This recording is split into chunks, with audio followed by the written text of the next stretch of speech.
북한의 김정은, 과거 장성택도 처형하고 김영남도 암살했고 미국이 마음만 먹으면은 여러 가지 명분을 내세울 수 있겠죠. 그렇지만은 베네수엘라하고 북한하고는 근본적으로 다른 거는 북한은 사실상의 핵보유국입니다. 기술적으로만 놓고 보면은 미국이 김정은 제거하는 거 이건 사실 그렇게 어려운 문제는 아니고, 다만 미국의 망명에 살고 있는 김정은의 이모하고 이모부를 만났습니다. 그때 김정은 이모부에게서 많은 얘기를 들을 수 있었거든요. 현송월 남편이 과거에 김정은이 좀 짧게 군대에 있을 때 부대장 역할을 했다라는 설이 있습니다. 확인 여부는 좀 어렵지만은 김정은이 군대에 들어가서 자기 신분을 속이고 좀 빠릿빠릿하게 움직이지 못했는지 그때 혼도 나고 그랬는데, 그때 현송월의 남편이 챙겨줬다라는 그런 좀 설이 있고.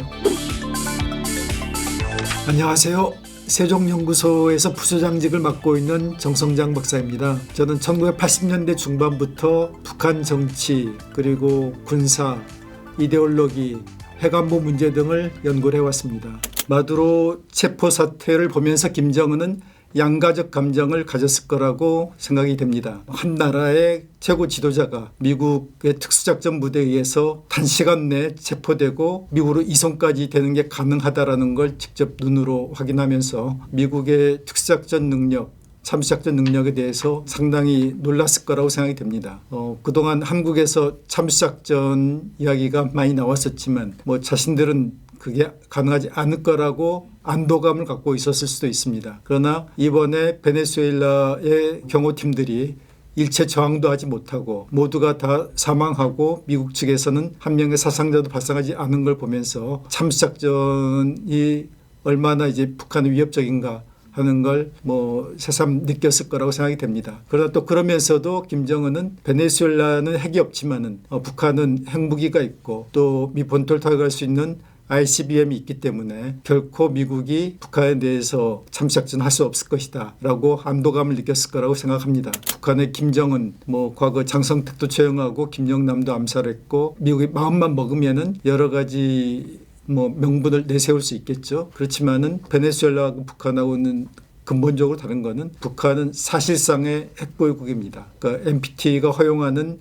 핵보유국에 들어가진 않지만은 인도나 파키스탄처럼 핵무기를 갖고 있고 또 그 핵무기를 가지고 미 본토를 타격할 수 있는 능력을 갖고 있기 때문에, 또 북한은 중국 그리고 러시아랑 동맹관계에 있지 않습니까? 김정은이 만약 참수작전에 제거되면은 중국과 러시아도 베네수엘라 사태보다 훨씬 더 강렬하게 반발할 수밖에 없죠. 다만 기술적으로만 놓고 보면은 미국이 김정은 제거하는 거 이건 사실 그렇게 어려운 문제는 아니고, 다만 김정은을 제거할 경우에 그 다음에 누가 이제 북한의 지도자가 돼서 미국에 대해서 어떠한 정책을 취할지 거기에 대한 자신감이 없기 때문에, 그리고 또 북한이 유사시 핵을 사용할 수도 있기 때문에 베네수엘라는 대통령을 체포해 갔어도 미국에 대해서 보복할 능력이 없잖아요. 그렇지만은 북한은 보복할 능력도 있고 미국에 대해서 공격을 못한다 하더라도 최소한 한국에 대해서 보복 공격을 할 수도 있고, 한국과 일본이 인질이 되어 있기 때문에 현실적으로 미국이 그 결과를 감당할 수 없기 때문에 감행할 수가 없습니다. 이란은 아직 핵무기까지 못 만들었죠. 그 방향으로 상당히 많이 가긴 했는데 핵무기를 갖고 있는 거랑 갖고 있지 않는 거는 엄청난 차이가 있습니다. 그러니까 이란 같은 경우는 아직 핵무기가 없고 또 미 본토를 타격할 수 있는 ICBM도 없기 때문에 작년에 했던 것처럼 미국이 다시 핵 관련 시설을 공습해서 완전히 파괴하고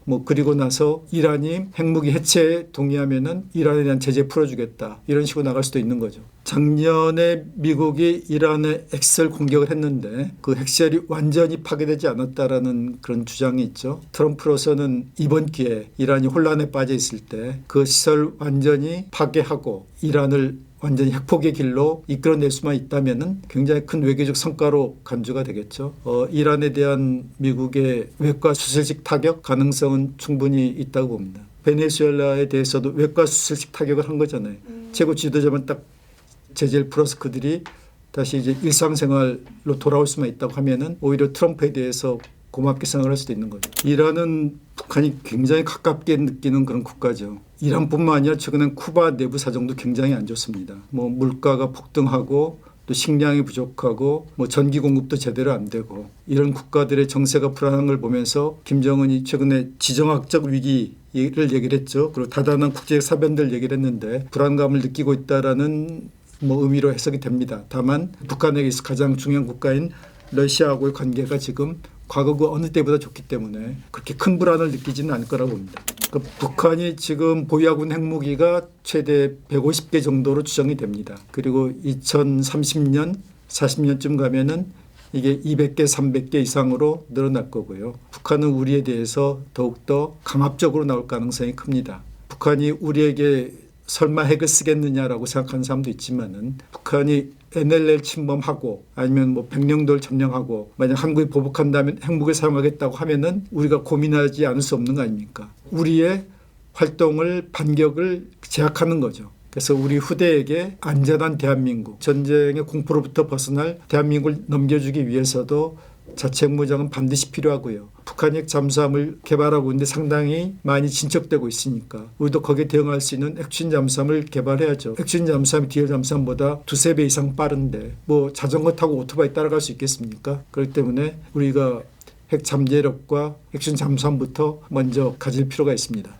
현재는 남북한 간의 모든 대화 채널이 다 끊겨 있는 상황입니다. 그러니까 제3국을 통한 비공개 대화 채널까지 전부 다 끊겨 있는 상황이거든요. 그런데 만약에 4월에 트럼프 대통령이 중국을 방문할 예정이잖아요. 시진핑 주석이 베이징에 김정은을 국빈으로 초청하고 한국 이재명 대통령도 초청한다고 하면은 자연스럽게 만날 수 있는 기회가 마련이 될 수도 있겠죠. 김정은을 베이징에 부르기 위해서는 중국이 일정한 뭐 보상을 해야 될 겁니다. 그러니까 예를 들면은 지금 북한은 가장 큰 문제는 건물이야 쉽게 지을 수 있죠. 근데 건물에 들어갈 최첨단 기자재가 없거든요. 이게 또 제재 대상이고 이것을 이제 중국이 은밀하게 지원을 해줄 수 있죠. 그러니까 어떤 얘기까지 나오냐면은 일본이 북한하고 정상회담을 하고 싶어 하잖아요. 북한 쪽에서 만약 그러면 평양에 있는 종합병원에 필요한 의료 기자재를 전부 다 지원을 해주겠다고 하면은 뭐 만날 수 있다. 이런 얘기를 한다는 이야기가 이제 비공식적으로 나올 정도로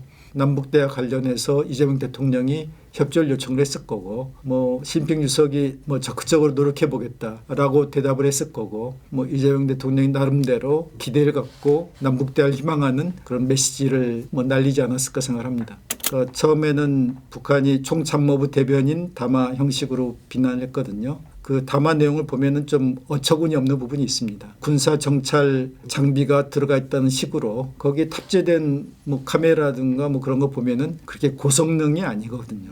북한 군부는 그 정도 가지고 뭐 정찰 시도할 수도 있을지 모르겠지만은 이렇게 허접한 거 가지고 무슨 정찰을 하겠습니까? 총참모부 대변인 담화는 과대평가한 측면이 있는데 북한의 셈법을 바꾸려면 좀 더 파격적이고 전향적인 큰 그림이 있어야 돼요. 이제 저는 주장을 하는 게 비핵화하고 평화체제 그리고 비핵화와 북미 관계 정상화 간의 연결고리를 끊어야 된다고 이제 생각을 해요. 가장 중요한 거는 김정은의 건강 문제라고 봅니다. 키가 한 170cm에 몸무게가 140kg 정도면은 당뇨병 그리고 고혈압이 없을 수 없습니다. 그러니까 심혈관계 가족력이 있기 때문에 김정은도 그걸 걱정하지 않을 수 없을 거고 김정은에게 지금 두 딸이 있는데 김주애 그리고 2017년생도 딸인데 만약 딸을 자신의 후계자로 내세운다고 했을 때 남존여비 사상이 강한 북한에서 거기에 대한 거부감도 있을 거고 그래서 차라리 일찍부터 노출시켜가지고 그걸 기정사실화하게 되면은 사람들이 처음에는 거부감 가지더라도 나중에 생각이 바뀔 거 아니에요. 북한 주민들이 반발할 수는 없죠. 속으로는 반발한다 하더라도 그걸 내색하면은 어떻게 될지 모르니까 누가 겁이 나서 얘기를 하겠습니까? 동요는 있겠죠. 그렇지만은 체제가 흔들릴 가능성은 좀 크지 않다고 봅니다. 김정은 집권 이후에도 장성택 처형됐죠. 그리고 현영철 인민무력부장도 처형이 됐잖아요. 그 과정을 통해서 정권이 흔들린 게 아니라 더 약화된 게 아니라 오히려 더 공고화됐죠. 북한에서 제일교포에 대한 인식이 상당히 안 좋습니다. 북한 말로 성분이 상당히 좀 안 좋게 보거든요.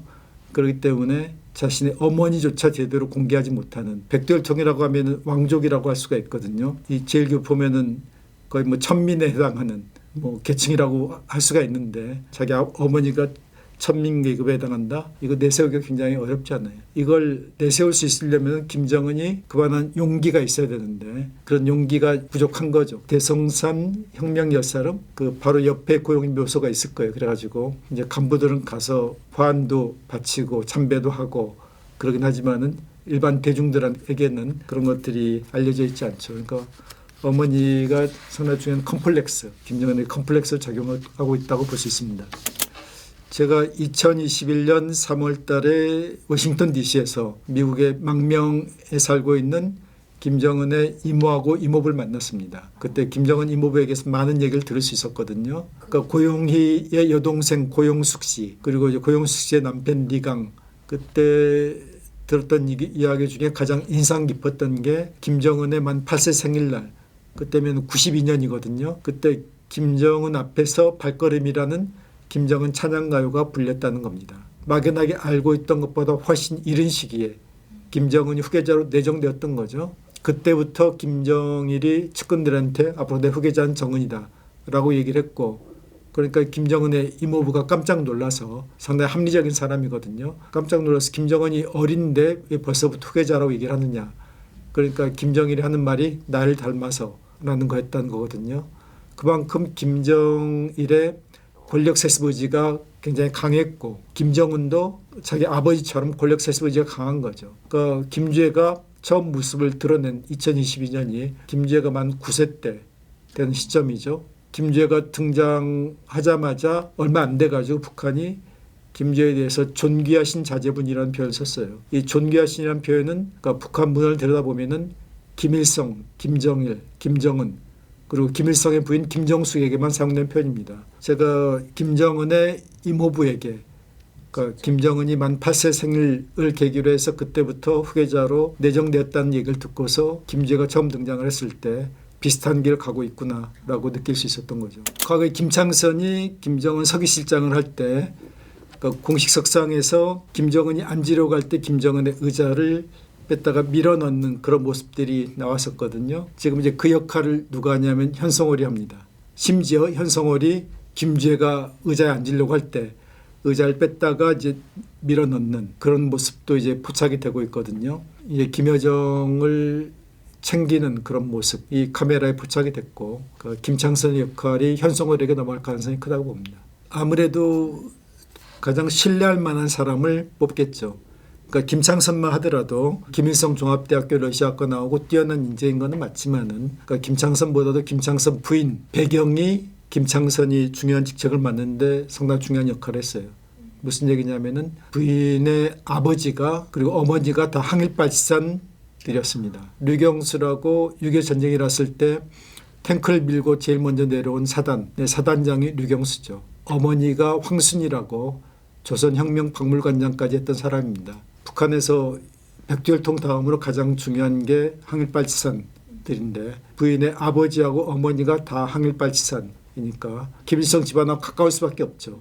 이것이 중요한 배경이 돼가지고 김창선이 서기실장까지 맡았다고 볼 수가 있겠고, 현성월 남편이 과거에 김정은이 뭐 좀 짧게 군대에 있을 때 뭐 부대장 역할을 했다라는 설이 있습니다. 확인 여부는 좀 어렵지만은 김정은이 군대에 들어가서 자기 신분을 속이고 좀 빠릿빠릿하게 움직이지 못했는지 그때 혼돈하고 그랬는데, 그때 현성월의 남편이 챙겨줬다라는 그런 좀 설이 있고, 보통 북한의 청년들은 군대에 가면은 뭐 한 10년이나 그 이상 근무하기도 하거든요. 군대 들어가도 언제 제대할지 본인 모릅니다. 김정은이 만약 군 생활했으면 단기, 뭐 우리나라 석사장교 과거 6개월 하듯이 단기적으로 좀 체험을 했을 수는 있을 거라고 봅니다. 김주애로 권력이 세습이 되면은 북한은 더욱더 폐쇄적이 되지 않을까 생각을 합니다. 김일성이 1974년에 김정일을 후계자로 지정을 했잖아요. 그리고 나서 북한의 주체 사상이